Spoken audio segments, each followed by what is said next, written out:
제9시 기도 시간에 베드로와 요한이 성전에 올라갈새 나면서 못 걷게 된 이를 사람들이 메고 오니 이는 성전에 들어가는 사람들에게 구걸하기 위하여 날마다 미문이라는 성전 문에 두는 자라. 그가 베드로와 요한이 성전에 들어가려 함을 보고 구걸하거늘 베드로가 요한과 더불어 주목하여 이르되 우리를 보라 하니 그가 그들에게서 무엇을 얻을까 하여 바라보거늘 베드로가 이르되 은과 금은 내게 없거니와 내게 있는 이것을 내게 주노니 나사렛 예수 그리스도의 이름으로 일어나 걸으라 하고 오른손을 잡아 일으키니 발과 발목이 곧 힘을 얻고 뛰어 서서 걸으며 그들과 함께 성전으로 들어가면서 걷기도 하고 뛰기도 하며 하나님을 찬송하니 모든 백성이 그 걷는 것과 하나님을 찬송함을 보고 그가 본래 성전 미문에 앉아 구걸하던 사람인 줄 알고 그에게 일어난 일로 인하여 심히 놀랍게 여기며 놀라니라. 아멘. 오늘 제 얼굴이 좀 환하죠? 예, 우리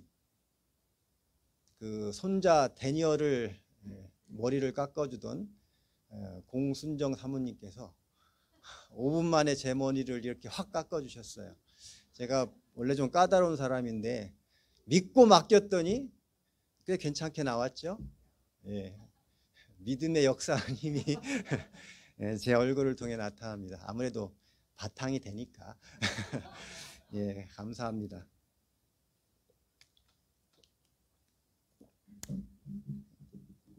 오늘 본문 말씀은 마가의 다락방에 모여 기도하던 제자들이 성령 체험을 한 후에 일어난 사건입니다.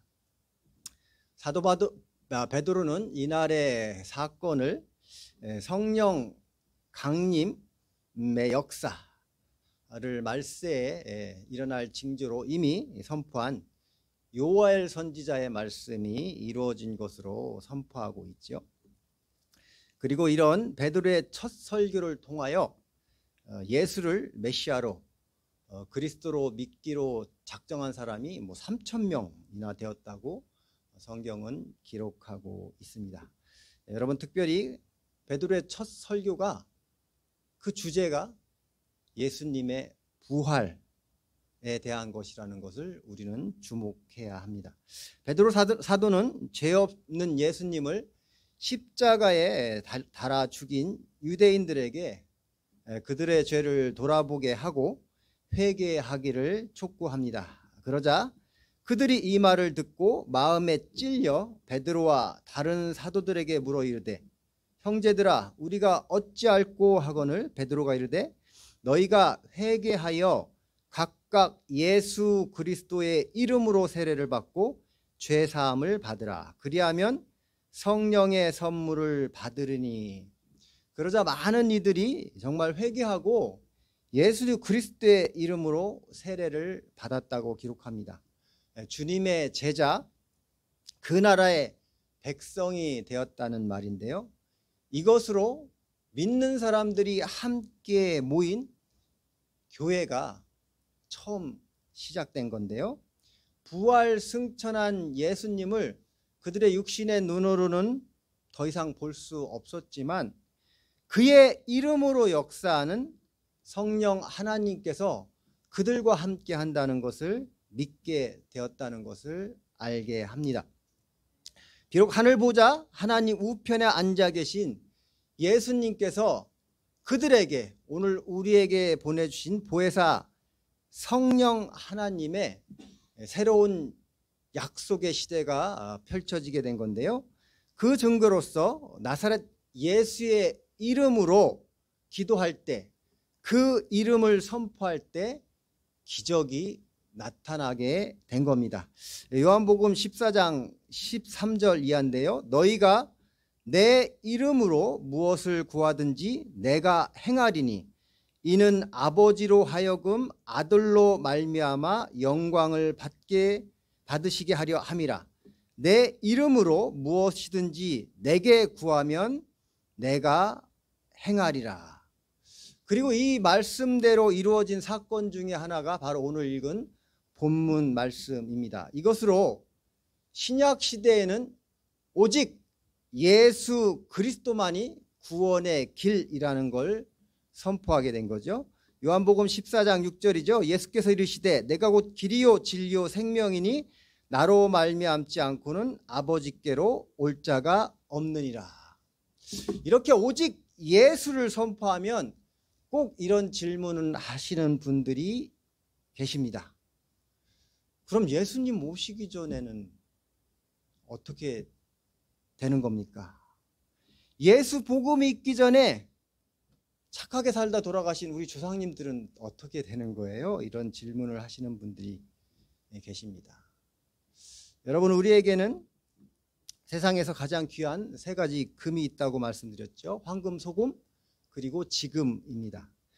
돌아가신 조상님들, 고조 할아버지, 이종 사촌, 팔촌에 대한 걸 걱정할 때가 아닙니다.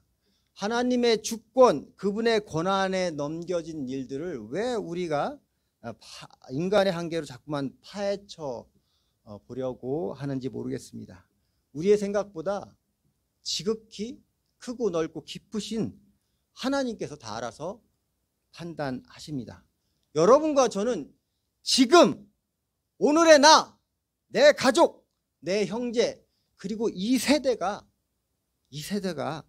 중요합니다.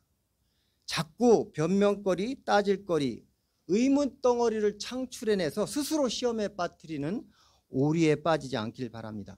핑계거리를 찾지 말라는 거예요. 지적 호기심을 가장한 어리석은 일 아니겠습니까? 분명한 건 성육신하신 예수님이 이 땅에 오신 이후로 오직 예수 그리스도만이 구원의 길이라는 건 확실하게 말씀드릴 수 있습니다. 이미 저와 여러분은 예수 그리스도를 알고 복음을 들었습니다. 그럼 더 이상 다른 어떤 이름도 그 무엇도 우리의 구원의 길이 될 수 없다는 거예요. 이 시대에는, 우리가 살고 있는 이 신약 시대에는 뭐로 가도 서울만 가면 된다라는 기독교 구원론은 없습니다. 그건 가짜입니다. 교묘한 속임수예요. 여기 열쇠 뭉치가 있습니다. 예전에는 많이들 갖고 다녔는데 얼핏 보면 다 열쇠라는 게 생김새가 다 비슷비슷해요. 그렇죠? 그렇지만 저희 집 열쇠는 이 중에 단 하나밖에 없습니다. 다른 열쇠로는 우리 집 현관문을 열 수 없는 거예요. 어떤 것은 자물쇠 꽂히기도 하지만 돌아가진 않습니다. 매우 비슷해 보이지만 문을 열 수는 없는 거예요. 만약 어떤 이가, 누군가가 억지로 문을 열려고 시도하는 것을 보면 우리는 그를 도둑놈이라고 부릅니다. 훔치러 온 사람이거나 불법적인 일을 시도하려는 나쁜 의도를 가진 사람이 틀림없죠. 비슷해 보이지만 오직 진짜만 그 문을 열 수 있다라는 거예요. 여러분, 천국문의 마스터키는 오직 예수 그리스도 그 이름뿐입니다. 다른 것으로 열 수 있다고 시도하거나 도전하는 일은 도적질하는 것과 똑같습니다. 요한복음 10장 10절에서 말씀하잖아요. 도적이 오는 것은 도적질하고 죽이고 멸망시키려는 것뿐이요, 유사한 것은 진짜가 아닙니다. 여러분, 이걸 꼭 기억하셔야 됩니다. 노아의 방주, 구원의 방주의 문은 오직 하나밖에 없어요. 입구도 출구도 오직 하나입니다. 여러분, 세상의 건축법은 출입구 말고 비상구를 반드시 만들어야 건축 허가가 납니다. 급하고 위험한 일이 생기면 임시로라도 사용할 수 있는 비상문이 반드시 필요하거든요. 그러나 구원의 방주, 하나님의 방주에는 오직 하나의 문밖에 없어요. 비상구 필요 없습니다. 급하다고, 시대가 변했다고 대신해서 사용되는 그 어떤 다른 길, 다른 문은 없습니다. 오직 천국의 문은 예수 그리스도를 통해서 들어갈 수 있습니다. 사도 바울의 이름도 안 됩니다. 사도 베드로의 이름으로도 안 됩니다. Only Jesus Christ, the key to the kingdom of the heaven. Only Jesus Christ, the master key of the kingdom of the heaven. 오직 예수 그리스도만이 그 문을 열 수 있습니다. 오늘 본문은 베드로와 요한이 예루살렘 성전에 기도하러 올라가다가 일어난 사건입니다. 1절에서 제9시 기도 시간에라고 되어 있는데요. 오늘날의 시간으로 말하면 오후 3시가 되는 겁니다. 사실 경건한 유대인들은 하루 3번 기도했고요.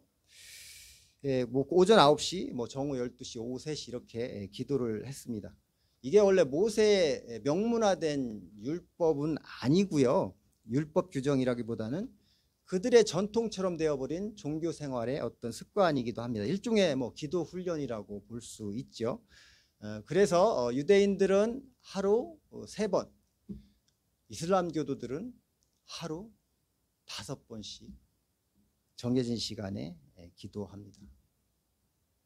그렇다면 저와 여러분은 하루에 몇 번쯤 정해진 시간에 기도를 해야 될까요? 데살로니가 전서 5장 17절에서 사도 바울은 쉬지 말고 기도하라 라고 말씀합니다.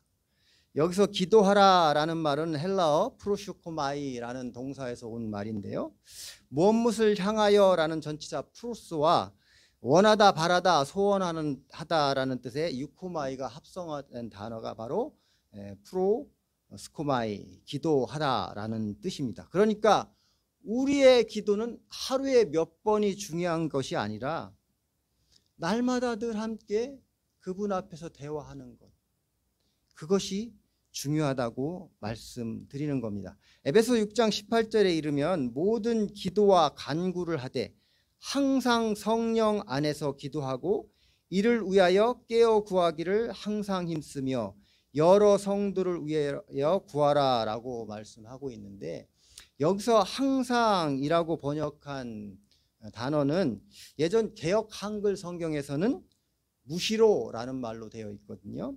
그러니까 시간과 장소에 제한되지 않고 언제나 기도하는 것, 그것이 중요하다고 말씀하는 거예요. 나우나의 무시로가 아닙니다. 물론 본문에 예수님의 제자들도 더 이상 구약의 율법 규정이나 그런 형식들이 중요하지 않다라고 이미 알고 있어요.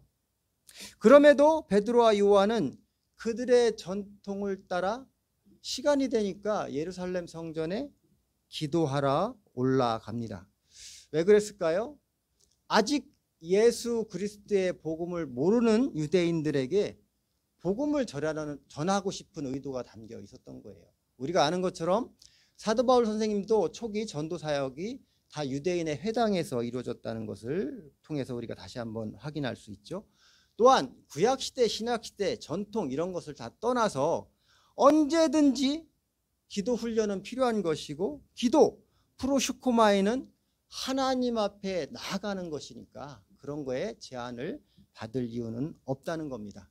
이렇게 기도하러 올라가는 요한과 베드로, 솔로몬 행각이 있는 예루살렘 성전을 향하던 사도 베드로와 요한이 이방인의 뜰을 지나 아름다운 입구라는 아름다울 미자 미문을 지나게 되는데요. 이 미문을 통과해야 드디어 성전 안에 들어가게 되는 겁니다. 그런데 이 미문 앞에 태어나면서부터 못 걷게 된 사람이 구걸하고 있는 것을 보게 됩니다. 여러 사람들이 그 사람을 메고 와서 걷지 못하니까 그 성전 미문 앞에 두는 거예요. 거기서 구걸하라는 거죠. 일명 거지들의 핫스팟이 바로 그 자리입니다. 구약의 습관에 따르면 하나님을 믿는 자들은 가난한 자들에게 이렇게 구제하는 일을 큰 덕목으로 여겼어요. 따라서 성전 입구에서 구걸하는 안진뱅이 가난한 거지들을 만나면 다른 곳에서보다 왠지 더 많이 더 자주 동전을 던져주곤 했습니다. 그러면 하나님의 복이 내게 임할 거야 라는 그런 마음 때문에 그런 거죠. 이런 이유 때문에 그 자리를 매일 지키고 있던 이 사람, 사도행전 4장 22절에 보니까 거의 40여 년을 그 자리를 지켰다라고 되어 있습니다. 어찌 보면 당시에는 이 사람이 할 수 있는 것은 이게 전부였는지도 모릅니다. 어제도 오늘도 어쩌면 내일도 그 자리에서 동전을 구걸하는 인생, 그것이 그의 전부였는지도 모르죠. 너무 안타깝죠. 그런데 그럼에도 불구하고 성전을 찾는 유대인들은 동전 몇 푼을 그에게 던져주는 것으로 위로합니다. 일종의 종교적 자위 행위가 아닐까 싶어요. 그 유대인들은 우리가 저 사람 위해서 할 수 있는 게 아무것도 없어 라고 생각했거든요. 왜냐하면 아프고 병들고 신체 장애를 가진 것은 하나님의 징계 때문이라고 그들은 믿고 있었어요. 그것이 바로 구약의 율법이 가진 사고입니다. 그 틀에 갇혀 있었으니까 이 동전 던져주는 거로 우리 할 일은 다 했어 라고 생각하고 있었던 거죠. 하지만 오늘 성령이 충만한 베드로와 요한에게는 이제는 그전과는 다른, 그들과는 다른 관점, 시선을 가지게 되었다는 거예요. 3절 4절인데요. 그가 베드로와 요한이 성전에 들어가려 함을 보고 구건하거를 베드로가 요한과 더불어 주목하여 이르되 우리를 보라 하니, 4절에서 베드로와 요한이 그 사람을 주목해서 관심 있게 바라보았다라고 합니다. 그동안 요한과 베드로도 그 길을 여러 번 다녔잖아요. 그러면서 항상 그 자리를 지키고 있는 그 구걸하는 자를 분명히 여러 번 보았을 겁니다. 그런데 오늘은 더욱 관심 있게 주목하여 그를 바라봅니다. 뭐가 달라진 걸까요? 밝아진 그들의 영적 눈에 그동안 보지 못했던 하나님의 손길이, 하나님의 시선이 그 사람에게 향하고 있다는 것을 이제는 보게 되었다는 거예요. 그래서 주목하는 겁니다. 그러면서 우리를 보라라고 말하게 되는 거죠. 그러자 그 사람도 무엇을 얻을까 하여 베드로와 요한을 쳐다봅니다. 왜? 오늘은 동전 말고 집해 주려고 하나? 땡큐, 대박. 뭐 이런 기대를 가지고서 바라보지 않았겠어요? 마주보는 그를 향해 베드로가 선포합니다. 6절인데요. 은과 금은 내게 없거니와 내게 있는 이것을 주노니 나사렛 예수 그리스도의 이름으로 일어나 걸으라 하고 오른손을 잡아 일으키니. 여러분, 지금 베드로가 큰일 날 일을 한 겁니다. 요즘 같으면 당장 수당하는 거예요. 말도 안 되는 일, 엉뚱한 일. 그러나 베드로는 믿음으로 큰일 날 일이 아니라 큰 일을 한 겁니다. 그 순간 즉시 놀라운 일이 발생하는데 그의 발과 발목에 힘이 생기고 걷고 뜁니다. 40년 동안을 붙잡고 있던 어둠의 틀이 깨지고 새로운 세상이 그에게 펼쳐지는 거예요. 그런데 여러분, 이 사람에게 일어난 더욱 놀라운 진짜 기적은 8절에 나와 있는 성전에 들어간 일입니다. 이것이 오늘의 핵심 말씀이에요. 뛰어 서서 걸으며 그들과 함께 성전에 들어가면서, 구약의 율법에는 육신의 장애를 가진 사람은 성전 안에 들어가면 안 됩니다. 그래서 이 사람을 40여 년 가까이 성전 입구에만 내려놓은 거예요. 그래도 마음 좋은 이웃과 친구들이 한 끼 밥 벌어 먹고 살라고 성전 입구까지 메어다 그 자리에다가 데려다 줍니다. 그러나 정작 한 발자국 앞에 있는 성전문을 넘지는 못하는 겁니다. 이게 유대인의 율법, 구약의 종교법입니다. 유대인으로 태어났지만 성전 입구 이방인의 뜰 곁에 머무는 인생, 하나님의 부름을 받은 백성 같지만 이방인의 뜰 곁에만 머무는 인생. 중요한 말이에요. 눈앞에 한 발자국 앞에 하나님의 집, 성전이 있지만 그 곁을 그저 맴도는 인생. 아무리 유대인으로 태어났지만 성전 안에 들어가지 못하면, 그곳에서 이루어지는 제사에 참여하지 못하면, 여호와 하나님을 만나지 못하면 속죄의 은혜를 제대로 누릴 수 없습니다.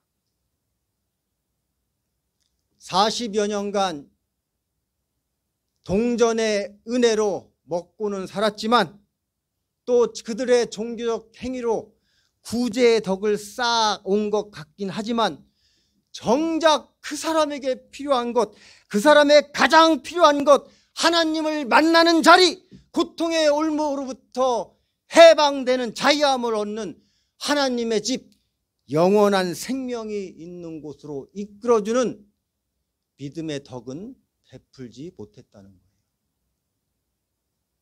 종교라는 비늘이 눈을 가리면 겉으로만 덕스러운 행위일 뿐 정작 본질을 꿰뚫는 사랑의 행위, 믿음의 언어, 섬김의 헌신은 알 수 없는 겁니다. 행할 수도 없는 거죠.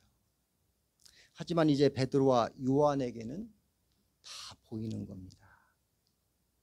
유대 종교의 율법적 행위인 구제 동전보다 더 중요한 것, 진짜 그 사람을 살게 하는 것이 무엇인지 그들은 알게 되었다는 거예요.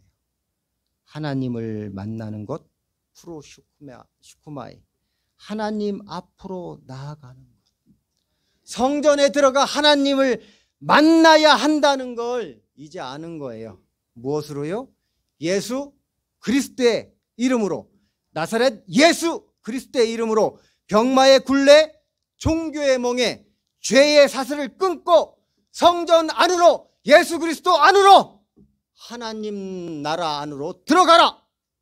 그 나라에 들어가 세상이 주는 은과 금이 아닌 영원한 생명을 누려라 라고 선포하는 겁니다. 여러분, 예수 그리스도의 이름만이 영혼의 장애물, 세상에 막힌 담을 허무는 능력이 있습니다. 오직 예수 그리스도의 이름만이 구원의 길, 천국의 문을 여는 마스터 키라는 것을 잊지 말기 바랍니다. 그의 이름이 세상이 말하는 기적의 통로, 능력이 된다는 것을 진짜 확실하게 믿으십시오. 여러분, 이런 능력은 사도 베드로, 요한만이 할 수 있는 능력이 아닙니다. 여러분에게도, 가정에서 자녀에게, 부모님께, 이웃에게 그들의 올무가 된 죄, 병, 상처, 나쁜 습관이 떠나가라고 예수 십자가 그리스도의 이름으로 담대히 선포하고 기도할 수 있기를 바랍니다. 주님을 만나고 하나님의 백성이 되어 자유자가 되라고 당당히 선포하시기 바랍니다. 야고보 사도는 이렇게 말합니다. 그러므로 너희 죄를 서로 고백하며 병이 낫기를 위하여 서로 기도하라. 의인의 간구는 역사하는 힘이 큼이라. 누구보다 여러분이 먼저 하나님의 말씀으로, 예수 그리스도의 이름으로 의인, 깨끗함을 받기를 축원드립니다. 여러분 모두가 기도의 능력자가 되기를 축원합니다. 여러분의 기도가 기적의 통로가 되기를 간절히 축원드립니다. 그런데 제가 이렇게 목이 터져라, 서목사 목이 쉬도록 소리 질러도, 선포해도 꼭 이런 질문하는 분 계십니다. 어느 교회나 한두 분씩 계세요. 목사님, 잘 알겠지만 제 속을 몰라서 그래요. 제가 지난 몇 날 며칠, 아니 지난 수년 동안을 새벽잠을 깨우면서 주님 앞에 나와 기도했는데 병이 낫질 않아요. 고통이 사라지기는커녕 아무 일도 일어나지 않습니다. 이젠 지쳤고 실망스러워서 이제 그만하려고요. 대신 목사님 열심히 기도해 주세요. 이런 분들 꼭 계십니다. 참 마음이 아파요. 정말 안타깝습니다. 한국에 아주 세계적으로 유명한 목사님이 계신데요. 조용기 목사님이라고 말도 많고 탈도 많았지만 이분이 한국 교회사에, 아니 세계 교회사에 끼친 영향력은 우리가 다 인정을 해야 합니다. 한국이든 미국이든 신학교 가면 신학교 교재에 그 교회와 이분 이름이 꼭 등장하거든요. 굉장한 분입니다. 이분이 수백 수천 번 전 세계를 돌아다니시면서 많은 집회를 했고 그 가운데 여러 번 기적도 발생했습니다. 그러자 이분을 어느 날 방송국에서 인터뷰를 하는데요. 그 사회자가 이렇게 질문합니다. 목사님, 어떻게 그런 놀라운 기적들이 그렇게 발생합니까? 그러자 이분이 이렇게 대답하는 거예요. 자주는 아니고요. 가끔, 아주 가끔 한 번씩 그런 일이 일어납니다. 솔직하죠? 이름처럼 용기 있는 답변입니다. 여러분, 이 목사님의 집회에 참여했던 사람들이 수십만 명이 아니라요, 수백만 명이 넘습니다.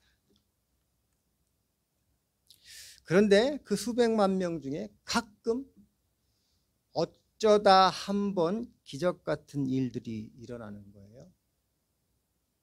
수십만 분의 1, 수백만 분의 1의 기적의 확률입니다. 수백만 분의 1의 기적의 확률이라 너무 희박한 확률이라서 기도하기를, 말씀에 의지하기를 포기하시겠습니까? 나는 원래 운이 없어. 야, 중부시장 행운권 추첨도 안 되더라. 나는 운이 없어서 그냥 포기할래. 포기하시겠습니까? 수백만 분의 1의 가능성, 그 1이 여러분의 기도라면, 수백만 분의 1의 기도, 그 확률 중에 그 1이 내 기도의 응답이라면 어떻게 하시겠습니까? 그럼 100% 응답 아닙니까? 우리는 이 100%의 응답을 붙들고 기도하는 거예요. 우리는 이 100%의 응답을 붙들고 매달려 기도하는 겁니다. 그래도 안 되면 어떡합니까, 목사님? 여러분이 그걸 왜 걱정합니까? 해봤어? 해봤냐고 여러분에게 반말하는 게 아니고요. 현대그룹 초대회장 정지영 씨가 직원들에게 자주 한 말이에요. 해봤냐고. 해보고 매달려보고 붙들어보고 소리 질러보고 그래도 안 돼? 그러면 또다시 해보는 겁니다. 누가복음 18장에 나온 사건인데요. 여리고 가까이 가셨을 때 한 맹인이 길가에 앉아 구걸하다가 무리가 지나감을 듣고 이 무슨 일이냐고 물은데 그들이 나사렛 예수께서 지나가신다니 맹인이 외쳐 이르되 다윗의 자손 예수여 나를 불쌍히 여기소서 하거늘 앞서가는 자들이 그를 꾸짖어 조용히 안 해? 잠잠해 시끄러워 하되 그가 더욱 크게 소리질러 다윗의 자손 예수여 나를 불쌍히 여겨 주시옵소서. 더욱 크게 소리질러 다윗의 자손 예수여 나를 불쌍히 여겨 주소서 하는지라. 예수께서 머물러 서서 명하여 데려오려 하셨더니 그가 가까이 오매 물어 이르되 네가 무엇을 하여 주기를 원하느냐? 이르되 주여 내가 보기를 원하나이다. 예수께서 그에게 이르시되 보라 네 믿음이 너를 구원하였느니라. 누가 뭐라고 하든 더욱 크게 소리 지르는 은혜가 있기를 축원드립니다. 여러분, 히스기야 왕은요 하나님이 직접 말씀하셨어요. 너 죽는다, 살지 못한다. 하나님의 말씀에도 때를 쓰고 벽을 향하여 통곡하고 부르짖으며 기도했더니 야, 징하다 징해. 그만해라. 네 15년 더 살아라. 이렇게 말씀했다는 거 아닙니까? 열왕기 하 20장에 잘 나와 있어요. 어차피 죽을 목숨인 것 목숨 걸고 기도했더니 이런 기적이 일어나더란 말이죠. 10만 분의 1의 확률, 100만 분의 1의 확률, 그 일이 여러분의 것이 되기를 주의 이름으로 축원합니다. 여러분, 저는 여기 서목사는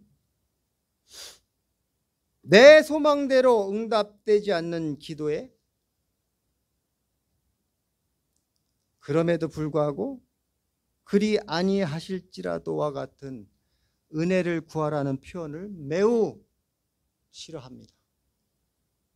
하여튼 뭐가 잘 안 되면 그럼에도 불구하고 그리 아니하실지라도 뭐 이런 류의 의로 아닌 의를 하시는 목회자들 참 많습니다.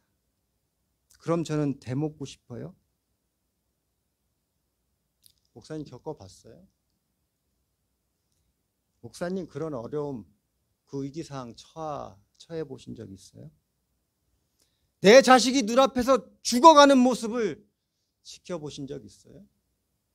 내 사랑하는 사람이 죽음 앞에서 신음하는 그 고통 소리를 들어봤냐고 묻고 싶습니다.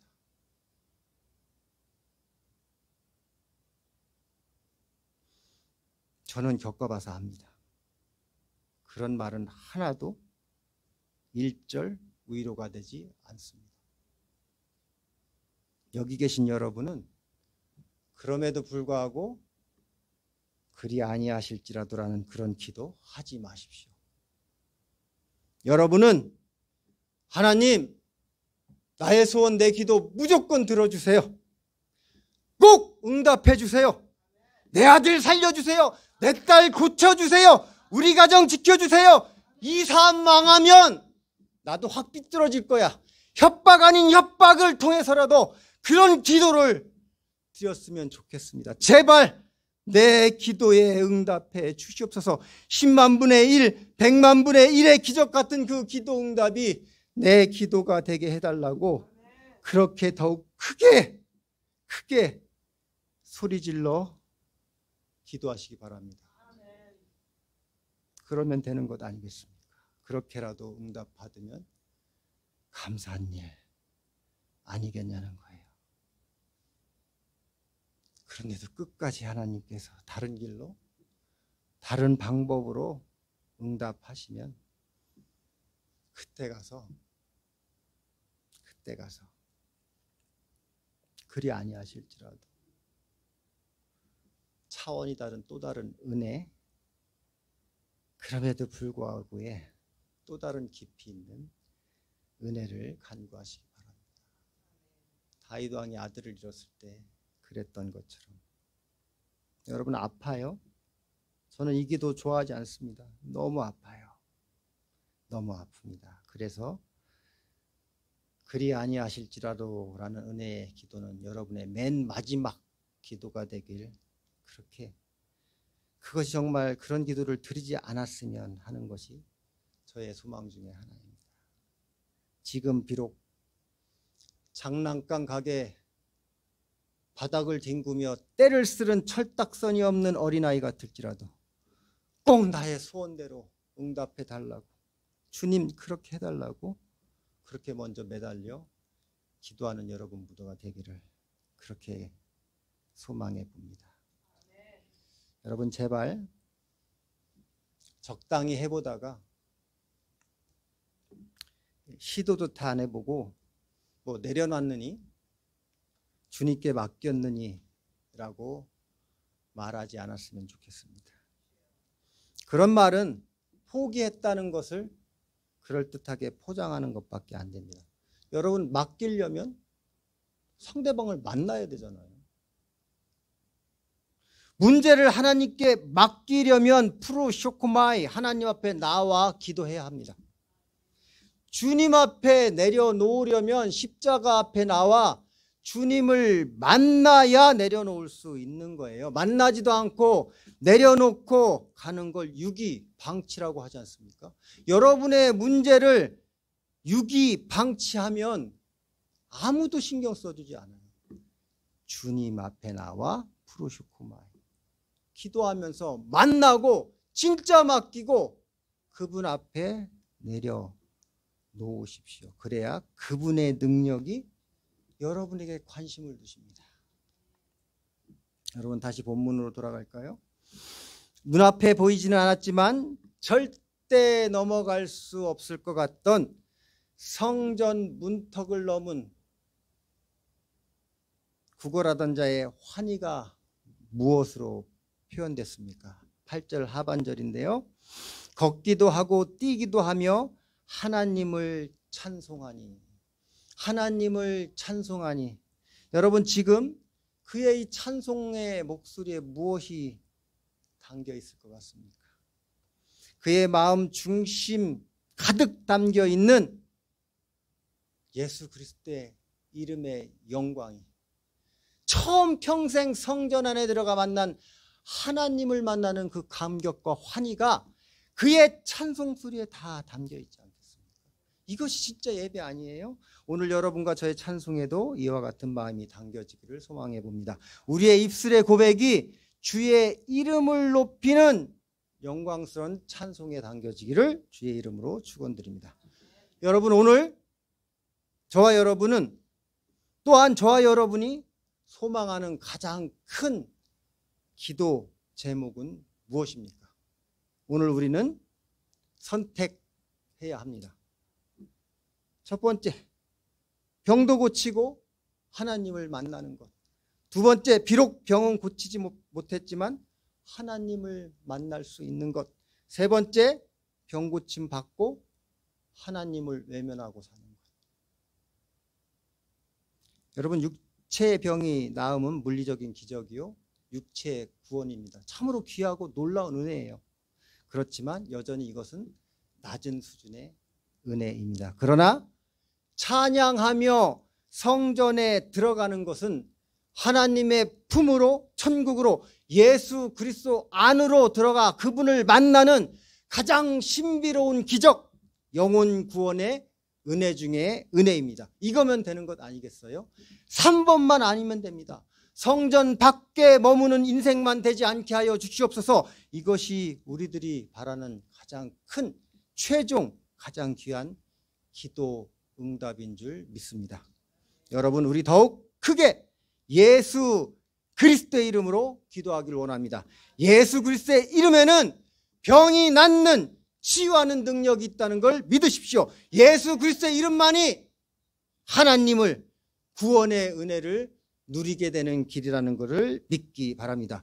빌립보서 2장 9절에 사도 바울은 분명히 선포합니다. 이러므로 하나님이 그를 지극히 높여 모든 이름 위에 뛰어난 이름을 주사 하늘에 있는 자들과 땅에 있는 자들과 땅 아래에 있는 자들로 모든 무릎을 예수의 이름에 꿇게 하시고 그 입으로 예수 그리스도를 주라 시인하여 하나님 아버지께 영광을 돌리게 하셨느니라. 더 이상 어떤 답이 필요합니까? 더 이상 무슨 답이 필요해요? 우리 다 같이 예수 그리스도의 이름 앞에 무릎 꿇고 기도하며 찬양하는 복된 인생 되기를 주님 이름으로 간절히 기도합니다. 예, 우리 시간 함께 찬양 한 곡을 듣기를 원하는데요.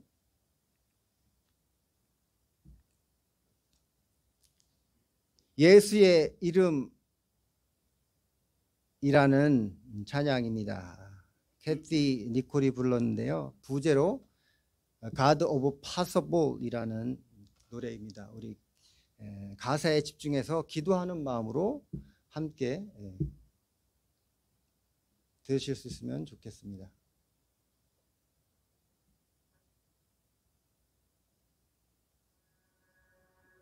기도하는 마음으로 함께 듣겠습니다. 예수 그리스도의 이름을 여러분에게 선포합니다.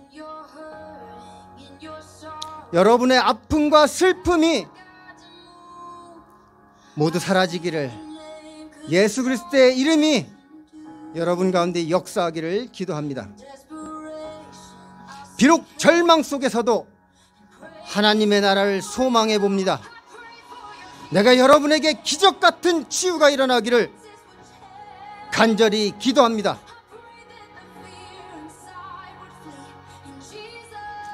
여러분의 이름은 상황은 변할 것이고 예수의 이름으로 모든 두려움이 사라지기를, 오늘도 막힌 담이 허물어지고 헤쳐나갈 길이 열리기를 기도합니다. 예수 그리스도의 이름으로, 예수 그리스도의 이름으로 여러분의 삶에 기적이 일어나기를 간절히 기도합니다. 전능자 예수 그리스도의 이름을 선포합니다. 그분이 우리에게 축복을 이미 약속하셨고 신실하게 그 약속을 지키시는 분,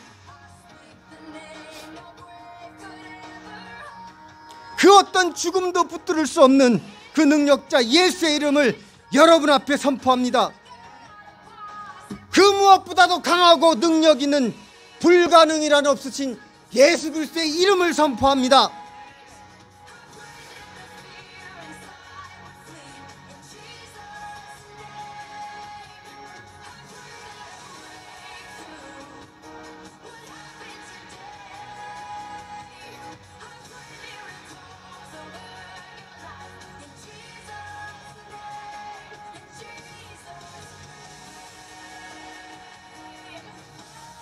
여러분 믿어야 합니다.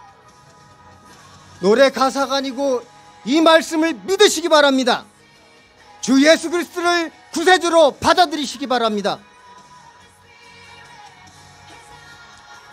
보혜사 성령 하나님의 능력이 이제로부터 영원토록 여러분과 함께 한다는 것을 믿으십시오.